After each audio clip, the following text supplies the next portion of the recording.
So, like my video yesterday, who should be number one in the nation? Yeah, Gonzaga should still be number one in the nation. Sorry, Michigan fans, but Gonzaga is number one in the nation this week. They are ranked number one, as they have been literally every week this entire season.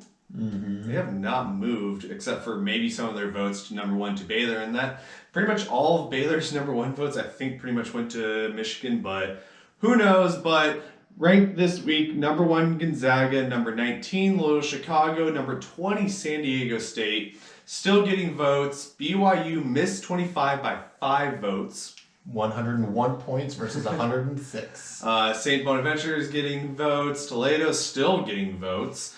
Belmont, Winthrop, UC Santa Barbara, and Drake are all getting votes. Now, this week is starting of the conference tournaments. There's a whole bunch of tournaments that are starting this week, probably ending next week. So we're going to really go through at least the ones that are going to get to the finals by the time we post another video, and pretty much give our own opinions about who, at least I think, are going to win the tournaments, or who I want to win the tournaments. There are some, I will probably be explicit as to who I think is going to win the tournaments for their own conference, and who I want to.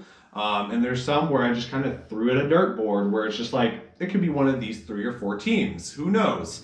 So we're going to get off starting with the Big South, who actually started their first round a couple days ago on February 27th. Their next game's today, as we're filming, on the 1st. Their next game's on the 4th, and on the 7th is their championship game. Everyone's pretty much predicting Winthrop to win this. They're 7-1 in conference, 5 games up on their second place team, which is Radford, within the conference. I don't think there's too much to get into. I think it's pretty much a clear shot that it's going to be Winthrop, unless if there's like a big upset going on. But mix and match guys throughout this team of Winthrop. 11 of their players have played in at least 19 of their 21 games. So it's kind of a mix and match kind of a team. Who knows who's going to be playing whichever game. 79.2 points, 14.7 assists, 7.9 steals. However, on the other end, 14.3 turnovers, 67.9% from the free throw line. So even if they do get the fouls, they're not going to really make up a lot of points. But a player to look out for, Chandler Barudin. I'm sorry if I'm mispronouncing this game. Mispronouncing these names. 12.3 points, 6.8 rebounds, and 6.7 assists. Really a Joel A. if we're going to compare them to Gonzaga. Or Jalen Suggs. True. But yeah, really someone that's going to really do a lot for the team for Winthrop. But again, 5 games up on the second place team. Yeah. I feel like there's a clear winner in this. Yeah, so when you play an 18-game conference schedule, so 17-1, 5 games up, that means the next best player is, let's do some mental math, 12-6. That's what we call a gulf of discrepancy. Right, so it's pretty clear that everyone's just going to have Winthrop going. On to the next conference that also started their first round, at least, the America East. They started their first 2 games on the 27th and the 28th. And then next games are going to be on the 6th. And then their championship is going to be on the 13th. Vermont or UMBC is kind of the 2 throw-ups. They both have pretty much the exact same record as far as I can tell. Vermont is my choice in this. 10-4. They did lead American East last year. And pretty much everyone on Vermont's team just likes to shoot the 3. As a team, 34.8% from the 3. 8 made on average per game, but Ryan Davis, Steph Smith, Ben Shungu, Isaiah Powell all want to take like 2 or 3 shots per game from the 3-point line, and then they still have like 3 other guys that want to take at least 1 or 2 shots per game from the 3-point line. So it's really just more of a 3-point game that they really want to do. But the guy that I do want to highlight from this Vermont team, Ryan Davis, 18.8 points, 6.5 rebounds, 57.8% shooting from the field, 41.5% shooting from the 3-point line. Yeah, I would love to see UMBC back in the tournament. See what they could I do. think Virginia's going to be shaking if they see it again. I would love to see your Twitter account again to just go off. Honestly, best NCAA Twitter account ever. Yeah. So as long as UMBC doesn't end up the 16th seed in Gonzaga's bracket, I'm cool with them making the tournament. But in all reality, I think based off what I've been able to tell, Vermont's probably the safer choice. From history, too. Vermont's usually the one that's leading the way in recent years for the America East. Next conference, Ohio Valley starting their conference tournament on March 3rd and finishing on March 6th. Kind of a toss-up with two teams, and I would suggest three teams in this too, but Belmont seems to be the favored team, 18-2, 5 guys in double digits, 6 guy with 8.9 points, so really they could have 6 guys in double digits if they really wanted to. Lots of passing, 18.4 assists, 50.7% from the field, and 82.8 points they are averaging per game. Guy to watch out for, Grayson Murphy, 10.3 points, 7.9 rebounds, 5.3 assists, and 61.3% from the field. But they do have conference losses to their number 2 and number 3 team, Eastern Kentucky and Moorhead, who can easily steal that from Belmont. Yeah, absolutely. But Belmont has been getting votes pretty consistently all season. Mm-hmm. And so I think that is a testament of faith from the voters, showing that they can that they'll win the game when it matters in the conference tournament. And it's really this is Belmont's to lose, but I can see Eastern Kentucky and Moorhead getting that upset in the championship, because obviously Eastern Kentucky and Moorhead will probably face it against each other in the semis. Yeah, so just the best news Belmont can have. We don't have to play them both. But yeah, so that's who I think it is. I think Belmont will win their conference tournament. I still don't like your guys' logo. I'm sorry. Anyways, moving on to the next conference that we've talked a lot about throughout the season, the Atlantic 10. They're starting their conference on the 3rd, finishing kind of on the 6th, but their championship is on the 14th, so we'll probably give our predictions as to whichever of the last 2 teams there are in the Atlantic 10 who's going to win them out. I personally think VCU. They made a big break once they came into conference tournament. When they came into conference play, VCU just kind of took off into saying, "Hey, we're going to be the leaders here." Yeah. So VCU is definitely strong. This is just a strong conference with VCU, St. Louis, St. Bonaventure, and Dayton all in it. Mm-hmm. Now, here's the thing: is Dayton beat St. Bonaventure tonight. Yes, that was St. Bonaventure tonight. As we're recording this, yeah. As we recorded this, and so that's a big win. Dayton has also swept St. Louis, who is which is usually people's second place or the second best team in the conference. Mm-hmm. Dayton was swept by VCU, and so I would be willing to put money on a championship game of Dayton versus VCU, because I think Dayton's coming on strong here at the end. And so just as a counter pick, so that we don't have the same picks all the way down the board. Well, it's like we've talked about Atlantic 10 so much, so go back and watch those videos, but Yeah. I want to talk about a different team from the Atlantic 10 just to kind of look out for as well. I still think it's going to be a 3-bid conference. I think you're going to have VCU, you're going to have St. Louis, and you're going to have St. Bonaventure. But if Dayton can get in it, it's going to be bad news for St. Louis, really. It's going to be really bad news. So I think either way, even if Dayton wins, it's still going to be a 3-bid conference, unfortunately. Yep. But we're going to see going forward. We'll definitely we will know next week who's going to be in the tournament or not for the Atlantic 10. Next conference, the Atlantic Sun. The A-Sun starting on March 4th, finishing on March 7th. Everyone, rightfully so, is picking Liberty to win it all. However, I don't care. I'm going to say who I want to win. I want Bellarmine to win 10-3. basically their stats going forward: 4 guys, double-digit points, 9-man rotation, 15.9 assists, love to pass the ball, 51.1% from the field, 74.3 points on average during the season. Nearly identical stats to Liberty, to be honest. And they will get their revenge match if they meet up in the finals from a couple days ago on the 27th, where Liberty did beat Bellarmine by like 16 or 17 points. I forget which it is. It might have been actually 18. But one guy to watch out for Bellarmine's team, Pedro Bradshaw, 15.4 points, 7.3 rebounds. And in that matchup, if they do a rematch against Liberty, they do need to stop Darius McGee.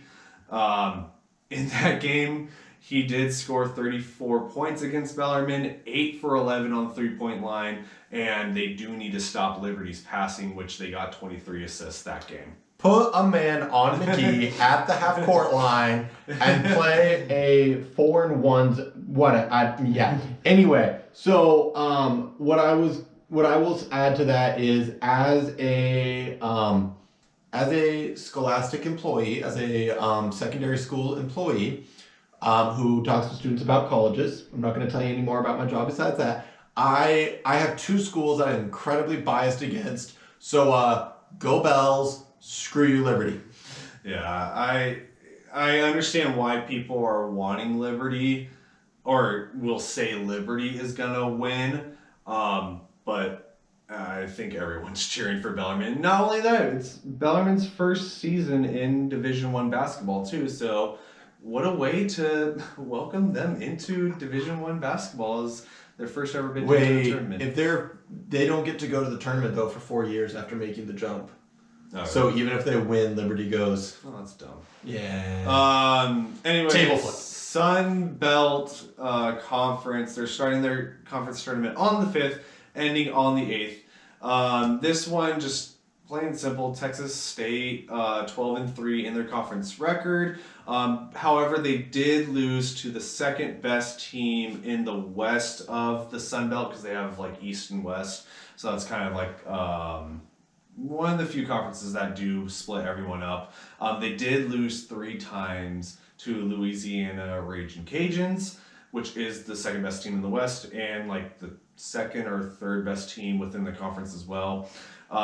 2 guys to watch out for Texas State: Mason Harrell and Caleb Ashbury. Combined 27.7 rebounds, 5.2 assists, 42.3% from the three-point line, and they both make about 4 or 5 threes per game. Okay. Coming out of the Sun Belt, over in the east side, you got Georgia State. Mm-hmm. Georgia State has been playing really better recently, and I think they were the pick at the beginning of the season and then like dipped a little bit and then came back. And now that they're coming back, I would take them to win the conference. Mm-hmm. I think they have something to prove. I think they also have the talent there to do it. Yeah. So that would be my pick out of the Sun Belt. Mm-hmm. Next conference, Southern Conference, starting their tournament on March 5th, ending on the 8th. I have Wofford in this one, 12-5. If they can continue to control the pace over the number 1 team within the conference, UNC Greensboro, they did split wins with them this season. They beat number 3 Furman twice. However, Furman might lose to VMI, who has beaten all the top 3 teams within the within their conference. So that's VMI is going to be a weird dark horse within this conference. Going forward as we see these teams. But a guy to watch out for with Wofford, more because I want to say his name, Storm Murphy. What an awesome name. Storm Murphy. 17.6 points, 4.4 assists, 40.5% from the three-point line, will probably making close to 3 threes per game. The team on average is 10.2 made per game. So his name kind of holds true. So Storm Murphy, architect. Pretty much. Yeah, so the Southern Conference is kind of funky. When I was soliciting recommendations, Furman was the resounding consensus recommendation to me. you raise a very good case as to why I don't understand why people made that recommendation. So, Wofford's a great name. However, UNC Greensboro, I mean, you got to have at least one UNC in the tournament, so it might as well be UNC Greensboro. and I would say UNC Greensboro is probably the overall consensus to win, but hey, Wolford, let's go for it. Come on, dogs. If Chapel Hill's not going to make it, you got to have the substitute. Next conference, Colonial. They're going to start on March 6th. They're going to end on March 9th. I'm going to go with my team. I'm going to be an absolute homer. Go Northeastern. 8-2 within their conference. They did split their wins or split their games against number 1 James Madison. Big focus with this team is going to be the 3-point shots between about 5 guys. 45% of their shots come from threes. And they make about 8.7 threes per game. A guy to watch out for, Tyson Walker, 18.5 points, 4.9 assists, and 2.2 steals. Go Huskies. So I'm going to throw out there a competitor of them, the Drexel Dragons, based out of, I believe, Philadelphia. Somewhere. And so Drexel was a school I knew nothing about until basically the summer after my junior year of college, where I raced against them at the national championship, and they beat me, even though I didn't think they would. And so I've had some respect for their athletic teams since then. And they were going to be my emergency safety school for grad school. Oh, nice. But I ended up going to the better school, namely Gonzaga. But because of that, I have to take Drexel because rawr.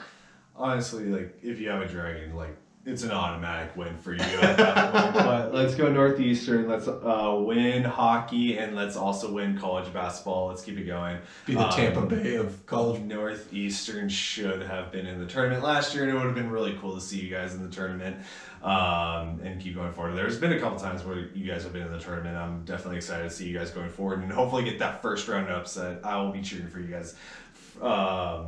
Big time. What the hell is this schedule? Yeah, I know. This one's the weirder one, too. I didn't know why I included them earlier. But in the Horizon, they did start their conference tournament on February 25th. It was like, not everyone was playing. I think only like the bottom seeds that were playing that day. And then next game is on the 2nd when we release this video. And then they finish off their games on the 8th and 9th of March. The clear one I feel like in the Horizon is Wright State. Very well balanced on both ends. Scoring 12 more points than the number 2 team, Cleveland State, who probably has the better chance at upsetting them, and they did split the wins over Cleveland State. 6 guys capable of getting 10 plus points. Team average 81.5 points, 15.7 assists. A guy to watch out for, Loudon Love, their centerman, 16.7 points and 10.3 rebounds, averaging a double-double in the season. I will mention this, a player to watch out for, but that's not a part of Wright State, but in the conference, Antoine Davis, Detroit Mercy, a junior. He broke Steph Curry's freshman three-point record by 10. I think he had 133 made threes his freshman year. Steph Curry had 122, I believe, or 123. It was something around that range. He did just get his 2,000th career point against Robert Morrison. In that game, he scored 46 points on him by himself and made 10 threes alone. His career through his 3 years so far, 24.9 points, 4.3 assists, and is shooting 35.9% from the three-point line. A guy to watch out for. I hope he comes back next year because I want to see Detroit Mercy leading the way. I think I saw people making grad transfer offers to him, and I think Gonzaga was one of them. Probably. There's been a lot of talk about him. He might be a second-round steal this year for NBA, but he will probably stay for another year. And it will be, honestly, I want to see where he wants to go next year. If he stays with Detroit Mercy, I want to see what he's going to do and to lead the team next year, because it feels like Detroit Mercy is the number 3 team in the Horizon League. Oh, that puts them in a good spot. Yeah, so I feel like they could make that push to either number 2 or number 1 and make the tournament next year. So best of luck to you, Detroit Mercy. I hope to see you next year with that. So a team to watch out for, Wright State. A player to watch out for, Antoine Davis. Yep, and I would second the Wright State thing. Yeah. I got nothing to add. Another conference, Northeast, starting on the 6th, ending on the 9th of. I have Wagner in this one, 11-5 in the conference. Lost twice to the number 1 team, Bryant, at the beginning of the season. 2 guys to watch out for: Alex Morales, 17.6 assists, 7.4 rebounds, 4.5 assists, and then Elijah Ford, 17.9 points, 7.1 rebounds. Just those 2 guys are leading the way, and It's a lot good of luck offense. defending on him. Yeah, that's a lot of offense. Wagner is definitely primed, and if the losses to Bryant were at the start of the season, Yeah, definitely. Not a and that worry. was, like I said, those were like, I think their first 2, if not their first 2 of 3 games. Yeah. And they were trying to figure stuff out. They basically were one of the few teams that just went into conference play, and that's how they started their season this year. Yep. It definitely put Bryant in the driver's seat and gives them the tiebreaker. Yeah. So Wagner has something to come back and prove. A conference where I just kind of threw a dart at a dartboard. Summit, starting their conference on March 6th, ending on March 9th. Yeah, take your pick: South Dakota State, South Dakota, or North Dakota State. Honestly, just whoever you think. I'm going to go with South Dakota State, because go Jackrabbits.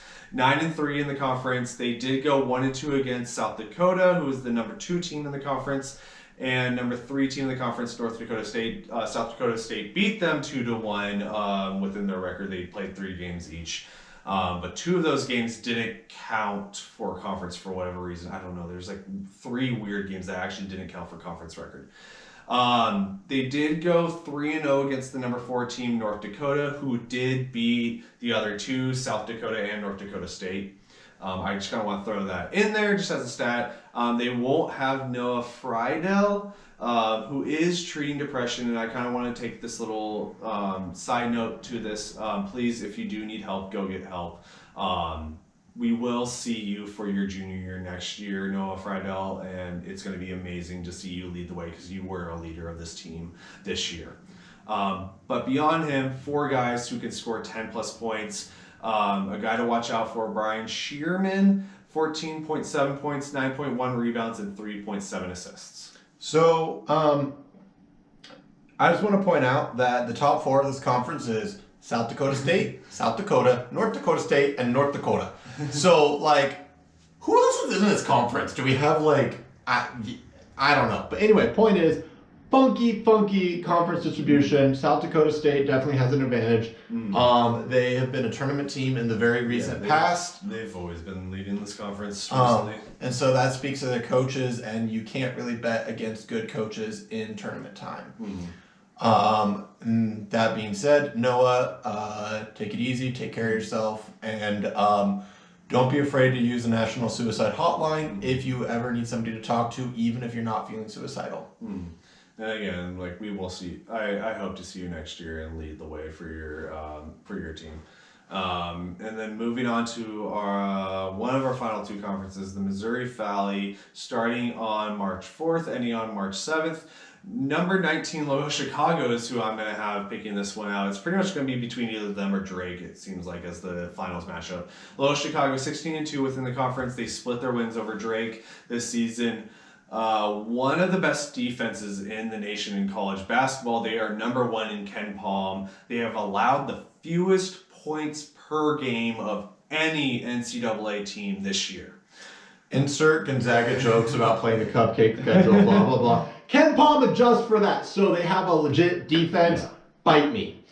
And I actually did go off on this on Twitter, where I did name like a couple other stats about Loyola Chicago on their defensive end. But a guy to watch out for: Cameron Kruig, 15 points, 6.5 rebounds, 3.0 assists, and shooting 58.6% from the field. Is a guy to watch out for Loyola Chicago, as well as Sister Jean. Let's be honest, she is a player. Give her a jersey, man. God is on their side.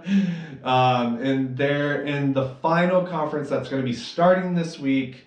The WCC starting on March 4th. And then March 6th, we'll skip Sunday because of BYU and then play on March 8th and 9th of next week. I think the clear winner in all this is going to be Gonzaga. I don't think... You're going out on a real limb there, buddy. You're going to go on a completely ruling out University of Portland. Dude, San Diego, man, them waves. Portland. Or Pepperdine's the waves. Yeah, no. Portland, the Pilots, they're going to win the tournament by not going. So Gonzaga, the only undefeated team this year. I'm sorry, Baylor, you're not going to go into the you're not going into the dance undefeated. There's only Get wrecked. one team undefeated this year. They've only won one of their 25 games or something like that this year within 10 points. Yeah, and that was West Virginia. Without their starting point guard for 3/4 of it. Every other game they have won by more than 10 points, and that includes Kansas, that includes Auburn, that includes Virginia, that includes Iowa, that includes BYU, who is twice 25. just scratching the 25 out there. One of the best offensive teams in the nation. Ken Palm, number one most points, number one. I had a huge list of this. I think field goal percentage is number one in the nation. Number one in assists, I believe, or at least top 3 in assists. They are just it all around. These stats are like The weakest number one. the weakest stat is assist to turnover ratio, which is 7th.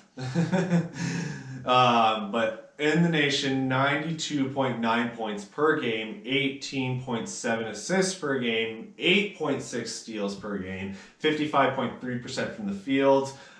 We can talk about a whole bunch of guys. I'm just going to give you one name that you've probably heard of multiple times if you ever watched a Gonzaga game. Corey Kispert leading the way with 19.5 points, 4.9 rebounds, 46.3% from How dare you disrespect Pavel Zakharov and Matthew Lang in that way, good sir? But honestly, pick a name. But if you're gonna know a name, it's gonna be Corey Kispert. It's going to be Matthew Lang. for this. So leading the way, it's probably gonna be Gonzaga and BYU in the championship game. Maybe Pepperdine, but doubtful. Pepperdine has a shot if they can beat BYU. St. Mary's, sorry, but pack your bags. St. Mary's is gonna face off against. Oh wait, St. Mary's got number 3 because because of Ken Palm. Did they get number 4? They got 4 in the it most was recent. LMU. Yeah, Yeah, that's who I was thinking. LMU got shafted. Yeah, LMU. I think you deserve that number 4 spot over St. Mary's, to be honest. But again, we're living in weird times. St. Mary's got the 4 seed and Yeah, probably deserved to be the 6th seed. Yeah, St. Mary's, I think you got a little bit bumped up. But in fairness to you guys, you didn't play San Diego or Portland, and LMU didn't play Gonzaga and BYU their extra time. So there is a lot of disparity within WCC stuff. But Santa Clara has wins at St. Mary's, and I believe also got a win over BYU. Yeah, this year I would have loved to obviously seen it just as a regular year without the cancellations and everything, but unfortunately we're living in those times right now, so we're gonna make do with what we got. So leave a comment down below. Who do you think is gonna win these tournaments? We will talk about the conferences left to play next time we're recording, because I know there's a couple ones that are like a week after they play their semifinals is when they play their finals game. So we'll voice our opinion about who those final teams are. But until next time, please like this video. Please leave a comment down below for who do you think is going to win the conference tournament. Who do you think are going to be the bubble bids this year, maybe, for who doesn't win their conference tournaments. Please subscribe as well. We will be doing a 50 subscriber giveaway once we get to there, and more details on my Twitter. Follow him on Twitter as well. We will leave those links down below. Until next time, please stay safe and please stay healthy for us. Wear a mask, social distance.